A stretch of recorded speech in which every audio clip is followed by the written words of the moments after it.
What's going on, guys? Welcome back to another episode, Sordward Shielbert Spectacular Podcast, episode 29.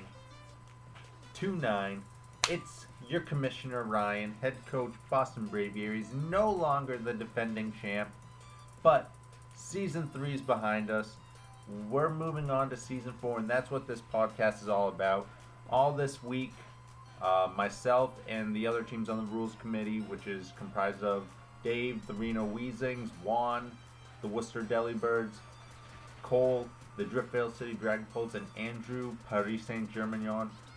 We've been hashing out the stuff for the majors and the minors, so this podcast, I just want to share everything we've gone over with you guys. So let's kind of get right into it.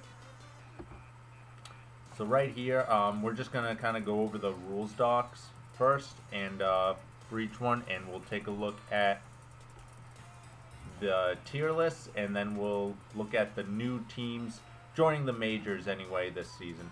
So let's take a look. So this is for the majors rules doc, so creating your team. The draft will consist of 10 rounds of snake draft. The coaches, so we changed up the tiers a little bit. We got rid of the Gmax tier, and basically any Pokemon is going to be able to Dynamax now in this. This is doubles this season. We're going a little bit more VGC, but with some added Pokemon and some other stuff, of course. So no more Gmax tier. The Gmax Pokemon are now like separate forms, so they're in their own tier list based on that. So you're going to pick one S tier, one A tier, 3 B tier, 3 C tier, and 1 D tier. And we'll get to that tier list at the end, so stay tuned for that. So just rules about transactions, make sure they're 1 for 1, same tier, etc. Regular season, we're going to stay with 8 weeks. I was thinking about going up to 10, but that's just a really long season. So, for now we're going to stay with 8 weeks. Basically, we're going to be moving to a best of 3 format, picking 4 V4 Pokemon in a best of 3. And postseason, so it's going to be the same. Top 10 teams enter playoff bracket with the top 6 gain a bye.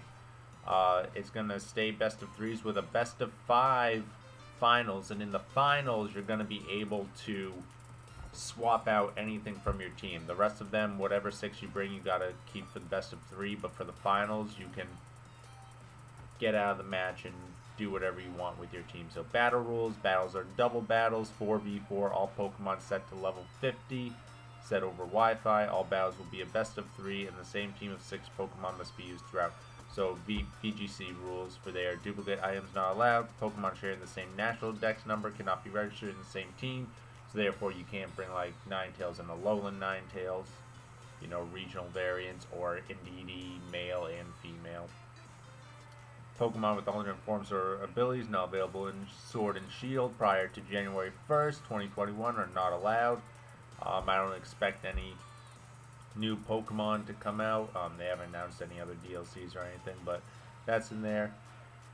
Any Pokemon is allowed to Dynamax. I kind of said about this. Gigantamax Pokemon are considered alternate forms of the existing Pokemon. And this is the thing about the timer. So typically in VGC you don't see timer a lot, but if games go to time naturally, the winner will be decided by the game. Coaches may appeal if they feel that the opponent was actively stalling or slow playing. Please ensure, this to the coaches, please ensure that you make your moves in a timely manner. Forfeits, this is if someone can't get to their, match on time or whatever and aren't communicating.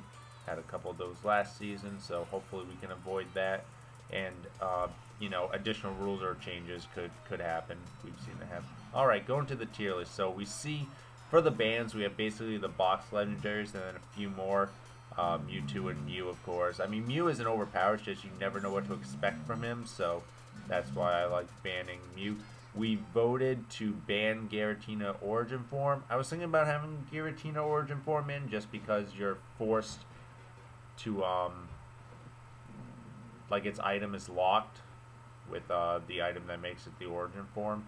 So that's why I was saying it might be balanced because of that, but we decided to ban it, and we banned Mars Shadow as well. And then Gmax Melmetal is also banned. Going to S tier. So the way we did the rest of the tiers was we looked at VGC usage for the past couple months, ever since Crown Tundra's come out. And basically, if you were used 10% of the time, you were S tier, 1% of the time was A tier, 0.1% was B tier, and then under that. So basically 1 out of 10 competitive teams use these Pokemon, 1 out of 100 use these Pokemon, etc. And then we put some mythicals in here. So looking at S tier, we got Clefairy, very nice support. Zapdos, Moltres, Porygon 2, one of the best Trick Room setters. Tyranitar, always a threat. Just kind of going through. Rotom Heat's been very popular this season. We got the Genies here. Tornadus, Thundurus, Landorus, of course.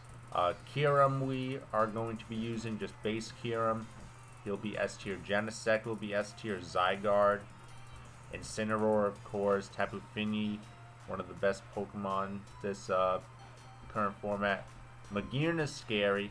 Melmetal I used on my championship team last time we did doubles. We got both Rillabooms, Gmax and regular. Dragapult. We got the Dark Urshifu single strike in the S tier. Regieleki and the horses.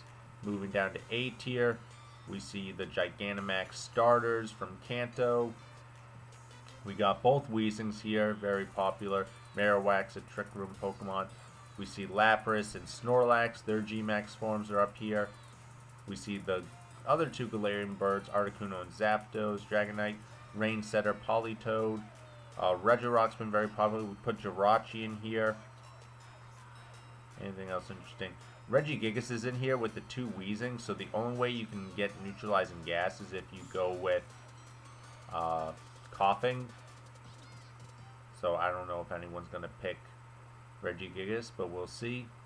Victini we put in the A tier.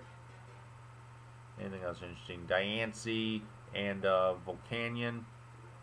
I was surprised to see like Mudsdale and Comfey both in here. I mean, Comfey can do a lot of like weakness policy and support stuff, and I was surprised Mudsdale had like such high usage. Necrozma's in A tier. Zerarora's in A tier. We got Gmax Colossal up here. Probably could have even been S tier, to be honest. That'll be a good pick for somebody. Both Indeedee and Regidrago and the other Urshifu Rapid Strike. So you get 1 S, 1 A. Moving down to B, so you get 3 B tiers. And we start to see the power creep really here. So just kind of going through, what do we got? The Kanto starters, all their regular forms. Raichu's a good support Pokemon. We see Moltres here, who's been getting very popular. We see Raikou, Suicune, Celebi came down here. So all these are seeing 0.1% usage. The Lotties, Salamence, Riolu beats out Lucario, surprisingly. But, you know, Prankster is a powerful ability. We got Mesprit. See if there's anything else that's interesting. We got a couple of the legendary horses, Terrakion and Keldeo. We got Tornadus Tyrion, Thundurus Tyrion form, or Incarnate form, whatever you want to call it. Keldeo's in the B tier. Tapu Bulu is in B tier, completely overshadowed by Rillaboom. Regular Colossus in B tier, so you can still Dynamax this, which makes it pretty scary. You know, you're not going to get the Vocalith off, but still pretty good. And we put Zarude down here. Zarude will be really fun for somebody to use, I think. Going to C tier, so you get 3 of these C tiers. Anything interesting fall down to C tier. I mean, we got a hard hitter like Alakazam. Clefable's still solid support. Butterfree was A tier last time we did doubles, so he's dropped down a lot. He was on my championship team as well. One of our good support Pokemon. We see Articuno, not very good. Galarian Slowbro's in here. There was a lot of hype around him, but he hasn't done so well. Regice.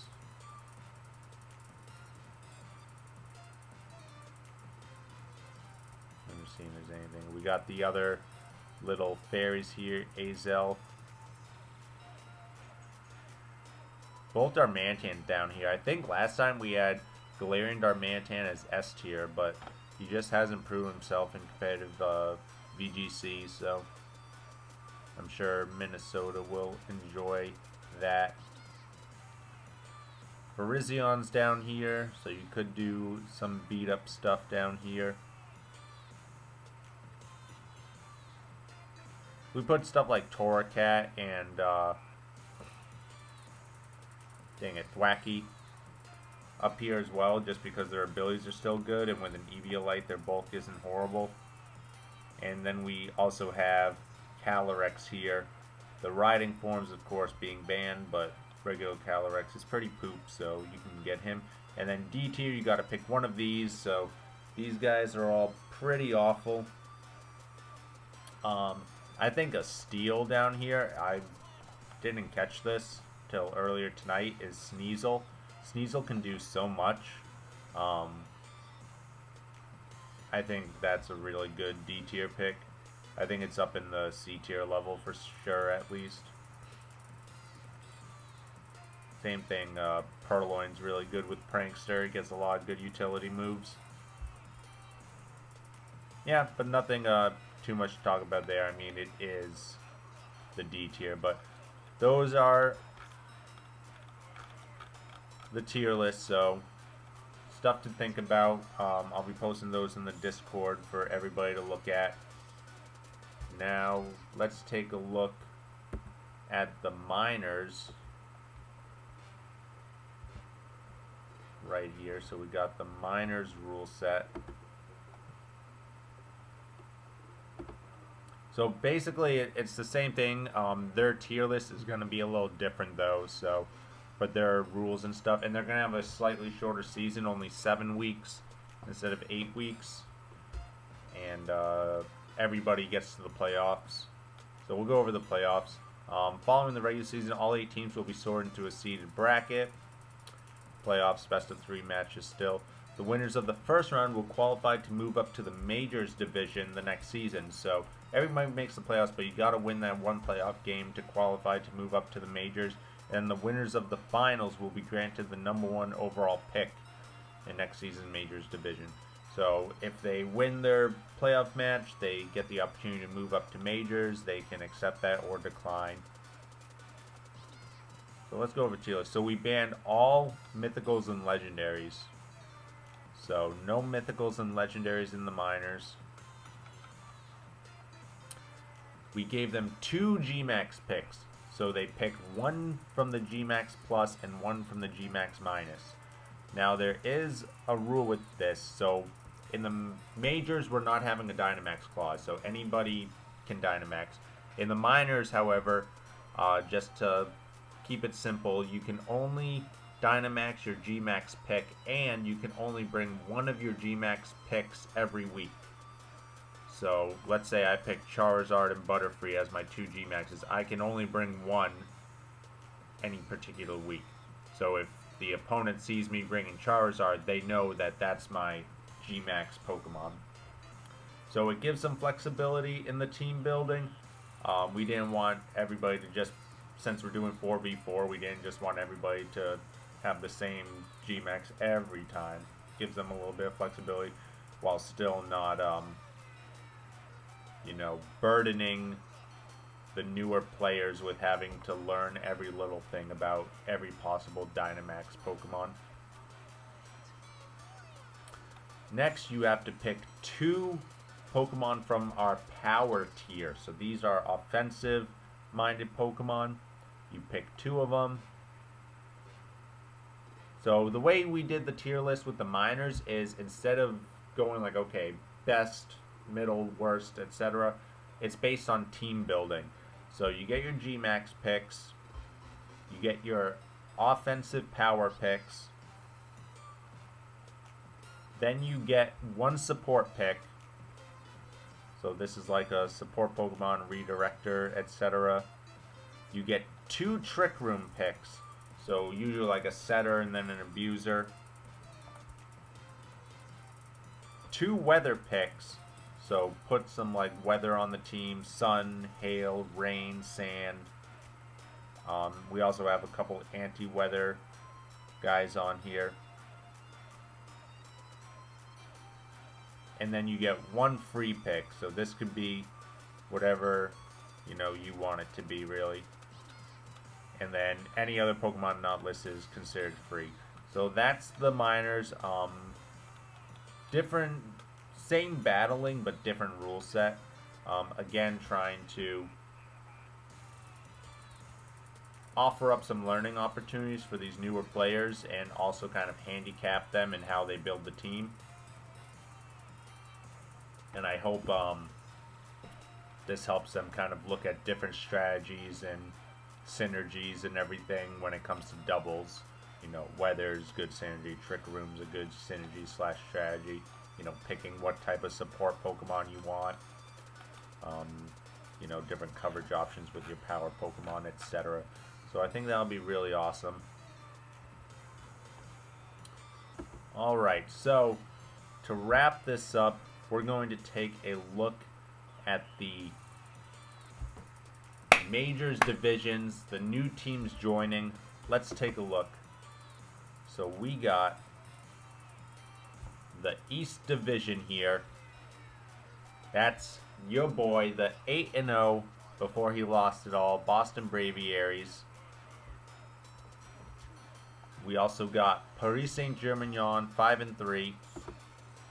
The Driftvale City Dragapults at 5-3, and the new team joining the majors, joining the East Division, the Miami Heat Rams. So very excited to have them. Every division is going to have a new team. So this is your East Division. Remember, in your division, you always play against your division opponents once. So everybody here is going to be fighting everybody, so it'll be interesting to see if there's a shake-up at the top. You know, hopefully I don't go 0-8, but we'll see. Alright, so that's the East Division. Next, we got the North Division. We got the Minnesota Nido-Kings, who finished 5-3. The Charm City Charizards 4-4. The Mighty Psyducks 1-7 last season. They're moving from the South Division to the North Division.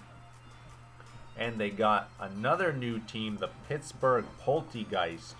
So very excited to have Pittsburgh Poltegeist. Look at, I wonder if there's going to be a rivalry here between Pittsburgh and the Mighty Psyducks. Because look, they both got like, you know, the hockey themed logos here. So as we know, Oliver won the North Division last season and was the overall champion with the Montreal Milotics. Unfortunately, they are not returning this season, so that's why the Mighty Psyducks got moved to fill that void here. So let's see if the Psyducks can turn around in a new division, maybe you know, moving from the South Division to the North Division. They'll enjoy the cold weather a little bit more. And I'm excited to see what Pittsburgh can do, and if Charm City can continue with their Cinderella season from last season, maybe get a couple more wins. They did do pretty well last season. Alright, on to the West Division. We have the Denver Ninetales 7-1. Very good team last season. The LA Kinglers 5-3. The 0-8 Sin City Squirtles, but they were able to get pretty far in the losers finals, so that's why they are making a return in the West Division. And the Tokyo Togekiss are the new teams in the West Division, so excited to see what they can do all the way from the Far East, Tokyo, Japan. So I think LA will definitely step it up, and I'm hoping Sin City does well as well. Alright guys, the last division, South Division. We got the Reno Weezings, who were a finalist, 6-2 last season. The Tuscaloosa Talonflames, hashtag no competition, coming back at 5-3. the Vero Beach Volcaronas, who won the losers finals to get the #1 overall pick this season. So we'll have to see what they want to take with that #1 pick. And the new team in the South Division is the El Paso Electros. So El Paso joining the South Division here. Looks like a pretty good division to me. I think Vero is going to be even better this season. They started off hot and then stumbled towards the end, but I think they'll be better. I think Tuscaloosa's got a chip on their shoulders, so they'll want to be better. And we'll have to see about Reno, what he can do. Was last year a fluke, or is he the real deal? Excited to see that. Alright guys, so that's all the news we got for you today. A look at the tier list, the rule sets we're going to be using, and some of the new teams, their new logos, how the divisions look in the majors. So let me know down below what you think. What new team do you think will be a threat in the majors? Do you think the Psyducks will get a couple wins next season moving up to the North Division? Let me know. And as always, stay classy, society.